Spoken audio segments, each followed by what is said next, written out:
আমার গল্পপ্রিয় বন্ধুরা, কেমন আছো তোমরা? আশা করি ভালো আছো, আমিও ভালো আছি। তোমাদের মজা দিতে আমি আরও একটি মজার গল্প নিয়ে এসেছি। গল্পটি শুনলে তোমাদের রড দিয়ে ঝরনার মতো পানি বেরিয়ে আসবে। তো বুঝতেই পারতেছ গল্পটা কেমন ইন্টারেস্টিং হতে চলেছে, তাই দেরি না করে কানে হেডফোন পরে নাও। আর যারা আমার সাথে কথা বলতে চাও বা ইমো নাম্বার পেতে চাও, আমি ভিডিওর মধ্যে নাম্বার দিয়ে দেব, আপনারা ভিডিও কলে আমার সাথে মজা করতে পারবেন। চলো তবে আর দেরি না করে শুরু করা যাক। একটা বাড়িতে আমি ড্রাইভারের চাকরি পেয়ে গেলাম। সেই বাড়িতে শুধু মালিক, তার স্ত্রী এবং তাদের মেয়ে ছিল।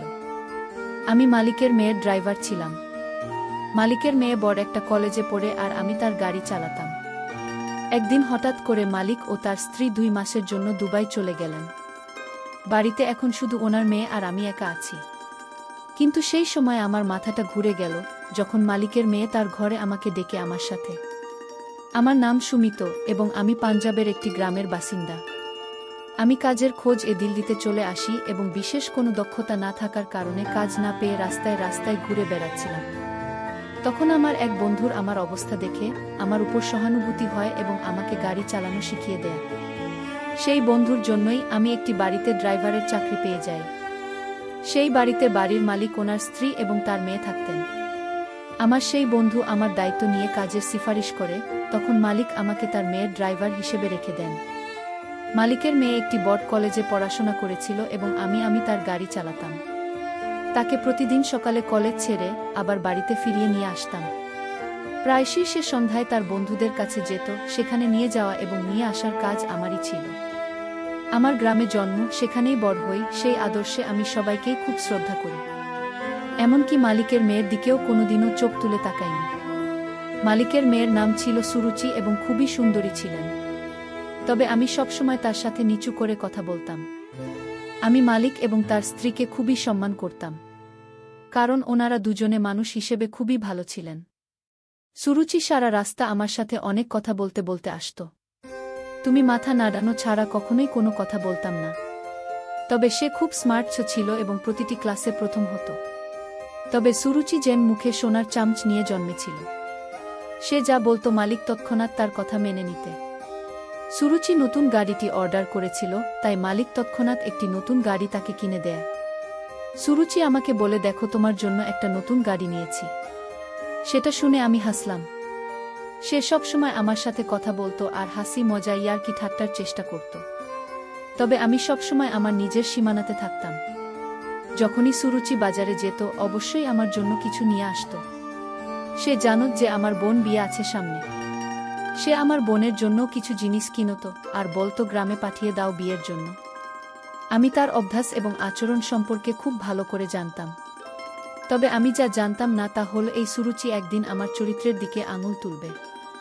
অনেক ছোট বয়সেই সুরুচির বিয়ে ঠিক হয়ে ছেলের সাথে আশীর্বাদ হয়ে গেছিল। সুরুচি প্রায়শই গাড়িতে ফোনে তার বন্ধুদের সাথে কথা বলতো, যার মধ্যে তার হবু স্বামীর নামটিও কোথাও না কোথাও ছিল। তবে আমি কখনই তাদের কথা শোনার চেষ্টা করিনি, বরং আমি নিজের খেয়ালে এদিক ওদিক তাকাতাম আর গাড়ি চালাতাম। শীতকাল সবে শুরু হয়। তখনই মালিক এবং তার স্ত্রীকে হঠাৎ বিদেশে যেতে হয়, কারণ দুবাইতে মালিকের বড় ভাই থাকতেন। তার শারীরিক অবস্থা খুব খারাপের দিকে ছিল এবং তিনি শেষ মুহূর্তে তার ভাইকে তার সাথে তার পাশে দেখতে চেয়েছিলেন। সুরুচির পরীক্ষা সামনে থাকায় তারা নিজেদের একমাত্র মেয়েকে বাড়িতে রেখে যেতে বাধ্য হয়েছিল। মালিক যাওয়ার সময় আমাকে দায়িত্ব দিয়ে যান, আমি যেন সুরুচিকে কলেজে দিয়ে নিয়ে আসার কাজ খুব দায়িত্ব সহকারে করি এবং তার খেয়াল রাখি।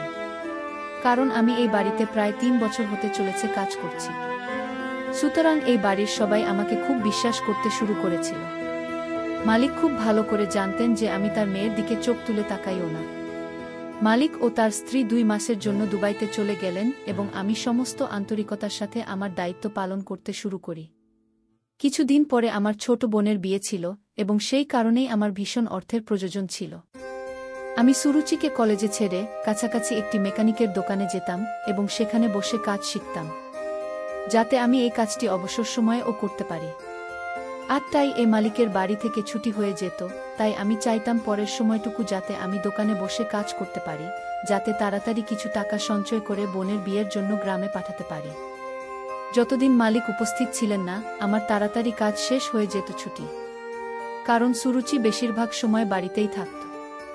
এমনভাবে দেখতে দেখতে মাস কেটে গেল এবং মালিকের বড় ভাই মারা গেলেন।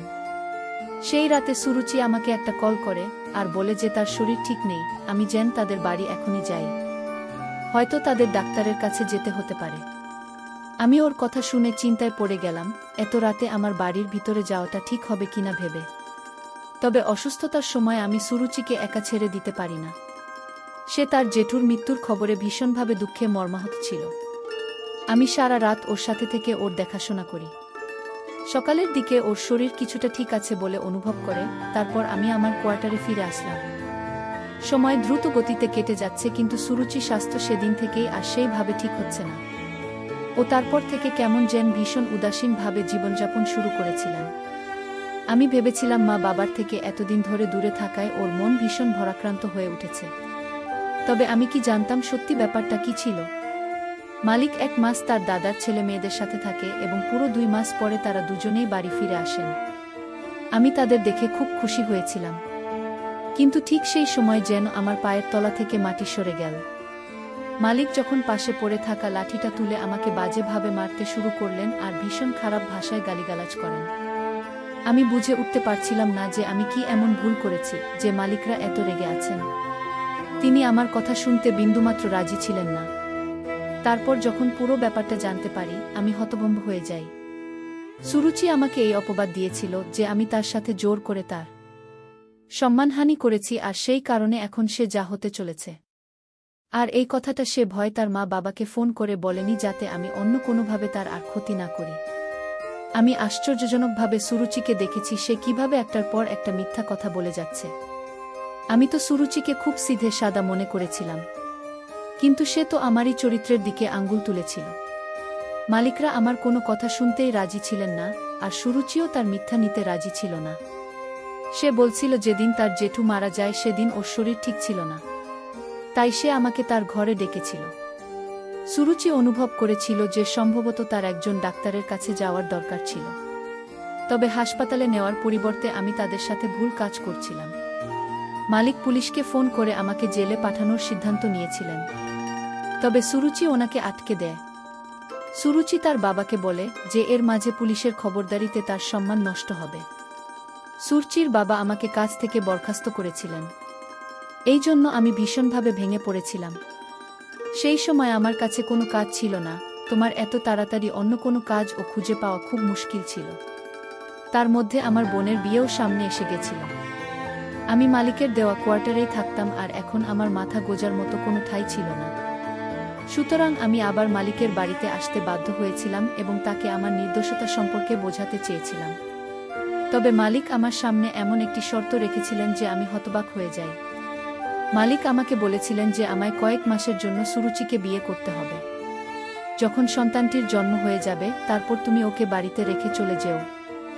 আমরা বাচ্চাটিকে নষ্ট করার অনেক চেষ্টা করেছি, তবে সমস্ত চিকিৎসকই বলেছেন এটি করলে সুরুচির মৃত্যু পর্যন্ত হতে পারে এবং আমি আমার একমাত্র মেয়েকে হারাতে চাই না।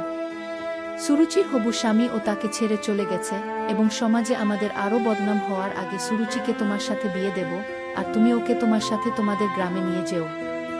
বাচ্চাটির জন্ম দেওয়ার পরে আমরা সুরুচিকে ফিরিয়ে নিয়ে আসব। আমি জানতাম যে এই শিশুটি আমার নয় এবং সুরুচি মিথ্যা বলছে, তবে তা সত্ত্বেও আমি রাজি হয়ে গেছিলাম, কারণ আমার বোনের বিয়ের জন্য আমার অর্থের দরকার ছিল। কেবল মালিকরা আমাকে এত টাকা দিতে পারেন। সে কারণেই আমি সুরুচিকে বিয়ে করতে রাজি হয়েছি, তারপর ওর সাথে বিয়ে করে ওকে গ্রামে নিয়ে আসি। সুরুচি খুব চুপচাপ ছিল, আমিও ওর সাথে সারা রাস্তা কোনো কথা বলিনি।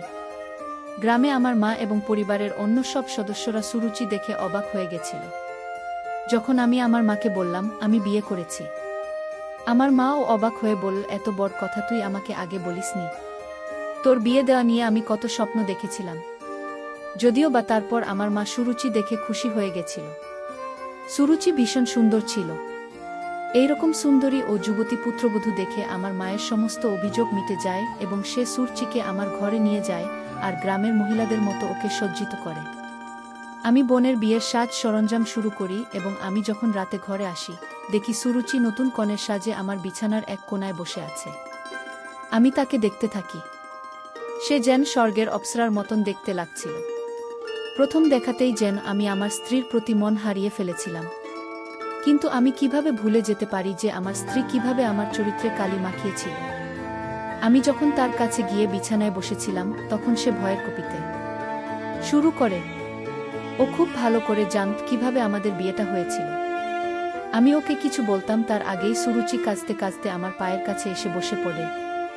ওর চোখের জল যেন আমার মনকে ছিনি বিচ্ছিন্ন করে দিয়েছিল, কারণ আমি ওকে সব সময় হাসি খুশি ও মিশুকে দেখে এসেছি।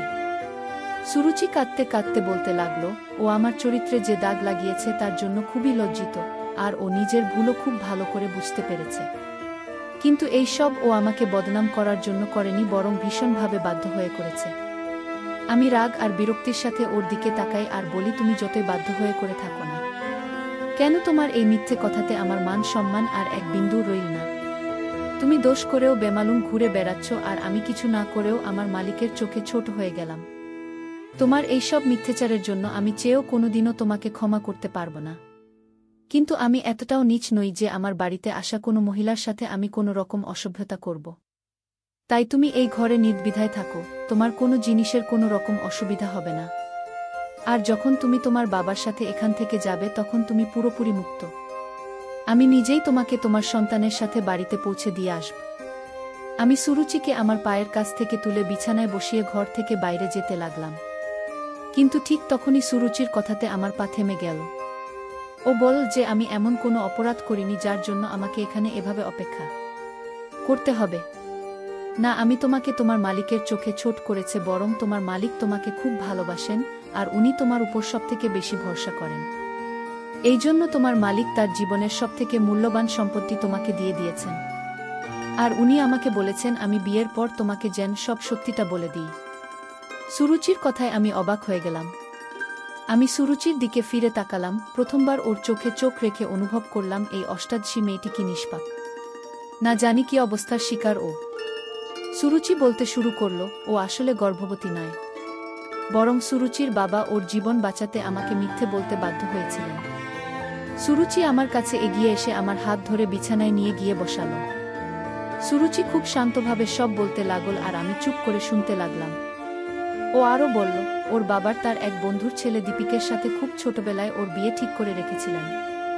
যেহেতু ওই ছেলে দীপিকের সাথে খুব ছোটবেলায় ওর বিয়ে ঠিক করে রেখেছিলেন, যেহেতু ওই বন্ধু ও তার স্ত্রী খুবই ভালো মানুষ ছিলেন, তাই সুরুচির বাবা এই সম্বন্ধে আপত্তি করেননি। এরপর সুরুচির সাথে দীপকের বাগদান হয়ে যায়। কিন্তু সময় গড়াতেই সুরুচির বাবা তার ভুল বুঝতে পারেন, কারণ দীপক বাবা মায়ের একমাত্র সন্তান হওয়ায় অতিরিক্ত আদরে বখাটে হয়ে গিয়েছিল। দীপকের কাছে না অর্থের কোনো মূল্য ছিল, না ছিল তাকে বাধা দেওয়ার কোনো শুভাকাঙ্ক্ষী। দীপক যতই ভুল কাজ করুক না কেন, তার বাবা মা কোনো দিনই তাকে আটকাত না। দীপক বড় হওয়ার সাথে সাথে আরও বেশি করে উচ্ছৃঙ্খল হয়ে উঠতে লাগল। সুরুচি বলল একবার দীপকের বাবা মা দুবাই গেছিল, সেই সময় দীপক সুরুচির সাথে বহুবার জোরজবরদস্তি করেছিল, এমনকি একবার নেশাগ্রস্ত অবস্থায় সুরুচির বাড়ি এসে তার শ্লীলতাহানি করার চেষ্টা করে। কিন্তু সুরুচি সেই সময় নিজের ঘরে ঢুকে দরজা বন্ধ করে দেয় এবং নিজেকে মদ্যপ দীপকের হাত থেকে রক্ষা করে। এবং যেদিন রাতে সুরুচির জেঠু মারা যান তার একদিন আগেও দীপক তার বন্ধুদের সাথে মিলিত হয়ে সুরুচির শ্লীলতাহানির চেষ্টা করে। এইসব ঘটনার পর আতঙ্কে সুরুচি অসুস্থ হয়ে পড়ে। নিজেকে কিভাবে বাঁচাবে সুরুচি বুঝে উঠতে পারছিল না। দীপক যে আবার সুরুচিকে একা পেয়ে আবার ওর বাড়ি ঢুকে ওর উপর হামলা করতে পারে সেই ভয়ে সুরুচি সিটিয়েছিল। আর সেই কারণে সুরুচি আমাকে সারারাত তার ঘরে থেকে যেতে বলে। সুরুচি দীপকের থেকে আমাকে বেশি ভরসা করত। বাবা মায়ের ফেরার সাথে সাথে সুরুচি সব ঘটনা তাদের জানায়। সুরুচির বাবা দীপকের বাবার সাথে দেখা করে তার ছেলেকে বোঝানোর জন্য অনুরোধ করেন। যেখানে সুরুচির সাথে ওর বিয়ের কথা হয়ে রয়েছে, তারপরও দীপকের এইরকম আচরণের মানে কি? কিন্তু দীপকের বাবা ছেলের অপরাধ খারিজ করে বলে যে দীপকের এখন ভরা যৌবন, এইরকম উঠতি বয়সের ছেলেরা একটু আধটু মজা করেই থাকে। নিজের হবু স্বামীর সাথে সুরুচি কি একটু সময় কাটাতেও পারবে না? সুরুচি বলতে থাকল। তখনই বাবা আমার আর দীপকের এই সম্বন্ধটা করে কি মারাত্মক ভুল যে করেছে সেটা বুঝতে পারল। কেননা দীপকের এইরকম বিগড়ে যাওয়ার কারণ একমাত্র তার বাবাই। বিয়ের পরও দীপক এইরকম নোংরা ঘটনা ঘটাতে পারে। এরপর আমার বাবা যেই দীপকের সাথে আমার বিয়ের সম্বন্ধ ভাঙ্গার কথা তোলে, তখন দীপক আমাদের হুমকি দেয় যে এর প্রতিশোধ ও নেবে। তাই জন্য বাবা আমাকে নিয়ে ভীষণ দুশ্চিন্তা করতে শুরু করে। তখনই তোমাকে বাইরে গাড়ি পরিষ্কার করতে দেখা যায়। আমি বাবাকে এই কথাটাও জানাই যে যেদিন জেঠু মারা যায় সেদিন রাতে আমি একা ছিলাম আর তুমি সারা রাত আমাকে পাহারা দিয়ে রক্ষা করেছ। বাবা বুঝতে পেরেছিল যে তুমি একজন চরিত্রবান মানুষ, যে কারণে বাবা সিদ্ধান্ত নিয়েছিল যে তোমার সাথে আমার বিয়ে দিয়ে দীপকের হাত থেকে আমাকে বাঁচাবে। কিন্তু দীপক আমাদের বিয়ে এত সহজে হতে দিত না। তাই আমার বাবা দীপকের বাবাকে জানায় যে তুমি আমার সঙ্গে জোর করে শারীরিক সম্ভোগ করে আমাকে গর্ভবতী করে দিয়েছ। এটা শুনে দীপকের বাবা নিজেই সম্বন্ধ ভেঙে দেয় আর বলে আমার মতো মেয়েকে ওদের মতো সম্ভ্রান্ত পরিবারের বউ হিসেবে কোনোদিনই মেনে নেবে না যে কিনা বিয়ের আগেই গর্ভবতী হয়ে যায়। প্রথম দিনের বাবা সত্যিটা তোমাকে বলে দিতে চেয়েছিল, কিন্তু তুমি যদি এই বিয়ে করতে রাজি না হও সেই ভয়ে ভীত ছিল। এই জন্য বাবা সব জেনে শুনে ইচ্ছে করে তোমার উপর মিথ্যে অভিযোগ এনে তোমাকে মারতে শুরু করে। তোমার টাকার খুব দরকার জেনেও বাবা তোমাকে চাকরি থেকে বের করে দেয়, কারণ বাবা জানতো তুমি নিরুপায় হয়ে ফিরে আসবে, আর সেই সুযোগে বাবা শর্ত হিসেবে বিয়ের প্রস্তাব দেবে। বাবার এই কৌশল কাজে লেগে গেল। সারা শহর ঘুরে যখন তুমি কোনো রুজিরোজগারের ব্যবস্থা করতে পারলে না, তখন তুমি নিজেই বাবার কাছে ফিরে আসলে আর বাবাও সেই সুযোগে বিয়ের প্রস্তাব এনে সব সমস্যার সমাধান করে ফেল। তোমার সাথে আমাকে তোমার গ্রামের বাড়িতে পাঠিয়ে দিল যাতে দীপক আর আমার কোনো ক্ষতি করতে না পারে। বাবা জানে যে তুমি একজন অত্যন্ত ভালো মানুষ, সব সত্যি জানলে তুমি আমাকে ফিরিয়ে না দিয়ে আপন করে নেবে। প্রথম দিন থেকে বাবা বলতো যে তুমি একদমই লোভী নও, একজন চরিত্রবান সুপুরুষ। তুমি চাইলে আমি এটা প্রমাণ করে দিতে পারি যে আমি আদৌ গর্ভবতী নই, এমনকি এখনো কোনো পুরুষ মানুষ আমাকে ছুঁয়ে গুনি। অত্যন্ত নিরুপায় হয়ে বাবা আমাকে তোমার হাতে তুলে দিয়েছে, আর আমি আমার সমস্ত হৃদয় দিয়ে তোমাকে স্বামী হিসেবে গ্রহণ করেছি, কারণ আমি নিজের চোখে দেখেছি তুমি কতটা ভালো মানুষ। যদি পারো তো আমাকে আর আমার বাবাকে এই একটা মিথ্যে বলার জন্য ক্ষমা করে দাও। সুরুচির দুগাল বেয়ে নোনা জল ঝরতে লাগল। তার অশ্রুসিক্ত চোখে তার আর তার বাবার অসহায়তা ফুটে উঠেছিল। আমি সুরুচিকে নিজের বুকে টেনে নিলাম। আমি ভাগ্যবান যে সুরুচির মতো খুব মিষ্টি একটা মেয়েকে ঈশ্বর আমার জীবনে পাঠিয়েছেন।